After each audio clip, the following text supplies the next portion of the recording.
Paris para Olympic 2024 with अनोखा अंकित। Hello hi नमस्कार, मैं हूं अनोखा अंकित और एक बार फिर आपका स्वागत है पेरिस पैरा ओलंपिक 2024 के एक और अंक में। यहाँ हम बात करेंगे 5वें दिन की, क्योंकि हम पहले 4 दिन आप लोगों के साथ डिस्कस कर चुके हैं।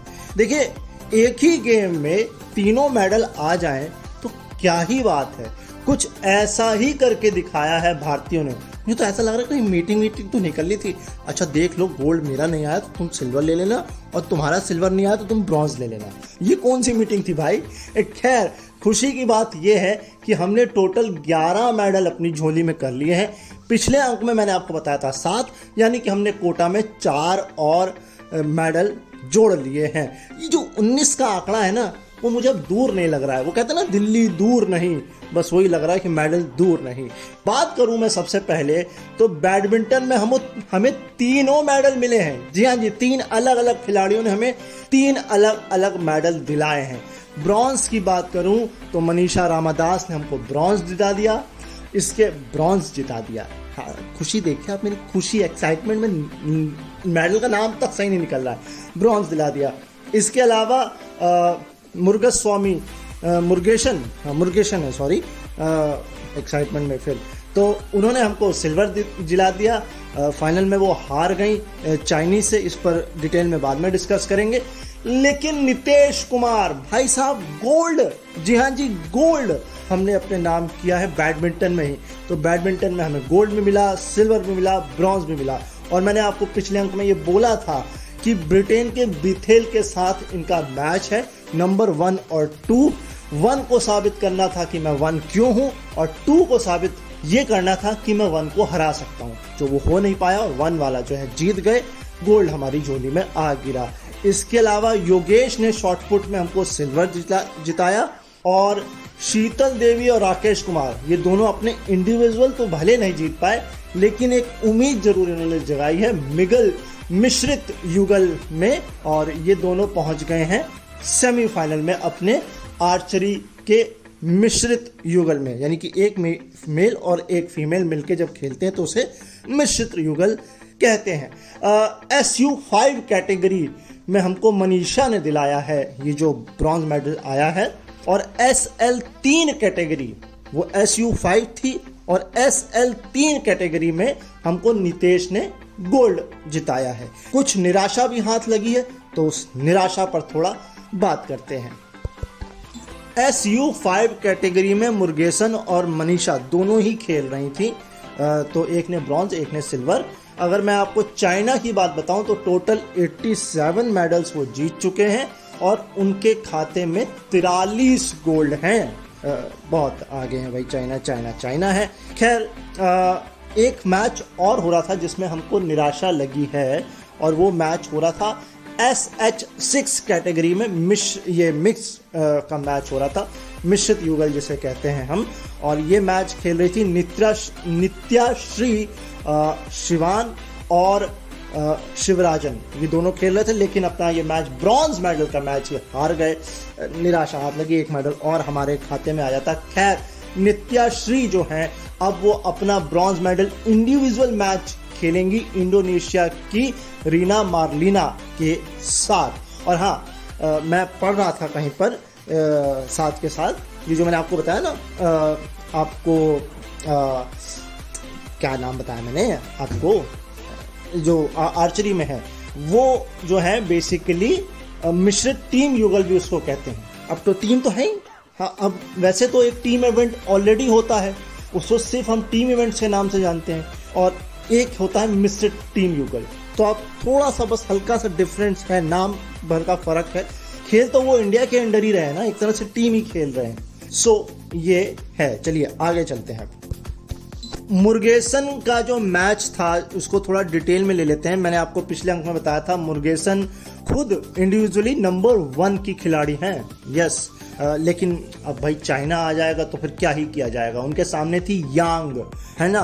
और पहला मैच, एक्चुअल में पूरा मैच ही वो स्ट्रेट सेटों में हार गई। पहला 21-17 से हारी, दूसरे में तो वो और प्रेशर में हार आ गई, 11-5 से बढ़त ले ली यांग ने, और उसके बाद वो 21-10 से हार गई। तो थोड़ा निराशाजनक प्रदर्शन। वैसे एक बात मैं यहाँ पर इंक्लूड करना चाहता हूँ, यहाँ पर हम थोड़ा कंपल्सिव हो जाते हैं। वो इसलिए क्योंकि हमको पता है यार हार जाएंगे, सिल्वर तो आ ही जाएगा। लेकिन चाइना वाले सिल्वर से संतोष नहीं करते हैं, वो कहते हैं हम लड़ेंगे, हम सिल्वर पर क्यों टिके, हमें गोल्ड चाहिए। बाकी देखिए प्रेशर, सिचुएशंस और जो क्राउड का प्रेशर होता है, एक्सपेक्टेशन देश की है ना। और कभी कभी क्या होता है, कोचेस के जो कमेंट्स होते हैं या कोचेस के जो फीडबैक्स होते हैं वो बहुत ज़्यादा बम्बार्टमेंट उसमें हो जाती है, तो वो भी एक फ़र्क पड़ जाता है। खैर कुल मिलाकर के सिल्वर आया। अब ये नहीं कह सकती कि चाइना नहीं होती तो गोल्ड आ जाता। हमें हर खिलाड़ी से पार पाना पड़ेगा, चाहे वो चाइना हो चाहे कोई भी कंट्री हो, और हमारा फोकस हमेशा गोल्ड पर होना चाहिए। हमें कंपल्सिव या जो है ढीलापन नहीं दिखाना चाहिए किसी भी मैच में, वो किसी भी स्तर का, किसी भी लेवल का मैच क्यों ना हो। नेक्स्ट, मनीषा रामदास के गेम को एक्सपेंड करते हैं। अब दरअसल उनका मैच डेनमार्क की कैथरीन के साथ हुआ और स्ट्रेट सेटों में ये मैच उन्होंने जीता 21-12। दूसरा तो और ही कमाल था, 21-8, आधे पॉइंट भी नहीं लेने दिए। तो ये कमाल का मैच था और ब्रॉन्ज मेडल अपने नाम किया। आप लोगों को बता दूं SU5 कैटेगरी में ये दोनों खिलाड़ी थी, और SU5 कैटेगरी में वो खिलाड़ी आते हैं जिनके हाथ प्रभावित होते हैं, यानी कि उनका खेलने वाला हाथ या दूसरा हाथ उनमें कुछ परेशानी होती है या काम नहीं करते हैं वो। तो सोचिए चैलेंज, आपको उसी हाथ से खेलना है जिस हाथ में प्रॉब्लम है। तो ये कमाल की बात है, क्योंकि बैडमिंटन तो हाथी से खेला जाता है ना भाई, है। चलिए क्या नेक्स्ट इवेंट पे चलते हैं।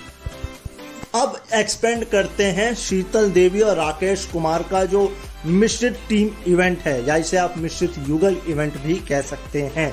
ये मैच क्वार्टर फाइनल में था इंडोनेशिया के खिलाफ। 154/143, यानी कि 9 पॉइंट, मैं अगर मेरी मैथ अगर बिल्कुल सही है तो शायद 9 पॉइंट से ही ये मैच जीता गया है। मैं कंफर्म कर लेता हूँ, 4 इधर से 7 उधर से, नहीं यार 11 पॉइंट से जीता है। मेरी मैथ कमजोर है, खैर कोई बात नहीं। तो 11 पॉइंट, सोचिए एक बहुत बड़ा मार्जिन है ये एक तरीके से, यानी बहुत खराब इंडोनेशिया के खिलाड़ियों ने खेला है। खैर खराब तो हम नहीं कह सकते किसी को, क्योंकि वहां तक पहुंचना ही अपने आप में एक बड़ी बात है। खैर अब इंडिया अगर सेमीफाइनल में ईरान को हरा दे तो फाइनल में तो फिर सिल्वर या गोल्ड, और अगर हार जाते हैं तो फिर ब्रॉन्ज मेडल मैच खेलना पड़ेगा, फिर वहां एक अलग चुनौती है। तो कुल मिलाकर के हमें उम्मीद ये रखनी चाहिए कि हम ईरान को हरा करके फाइनल में पहुंचेंगे। अगर फाइनल में फिर कौन मिलेगा क्या पता, चाइना मिल गया तो, क्योंकि इंडोनेशिया तो मिल नहीं सकता, कोरिया या फिर चाइना, क्योंकि ये दोनों का आर्चरी में बहुत स्ट्रॉन्ग होल्ड है। और कोरिया का तो पैरालंपिक नहीं, ओलंपिक में ही 1988 से लगातार चला आ रहा है गोल्ड, वो गोल्ड से नीचे बात ही नहीं करते हैं। क्या बात है। चलिए नेक्स्ट इवेंट, नितेश कुमार के गेम को अब एक्सपेंड करते हैं। मैंने आपको कल भी बोला था ये बात, और आज फिर आपको बोलूंगा, ये मैच आपको जरूर देखना चाहिए था, क्योंकि बहुत 3 गेम तक ये मैच चला है, स्ट्रेट सेटों में जीत नहीं मिली है। 21-14 में बड़े आराम से पहला मैच जो है वो नितेश ने जीता, लेकिन दूसरा डैनियल बिथेल जो कि ब्रिटेन के हैं, या ग्रेट ब्रिटेन जिसे हम कहते हैं, उन्होंने 18-21 से जीता।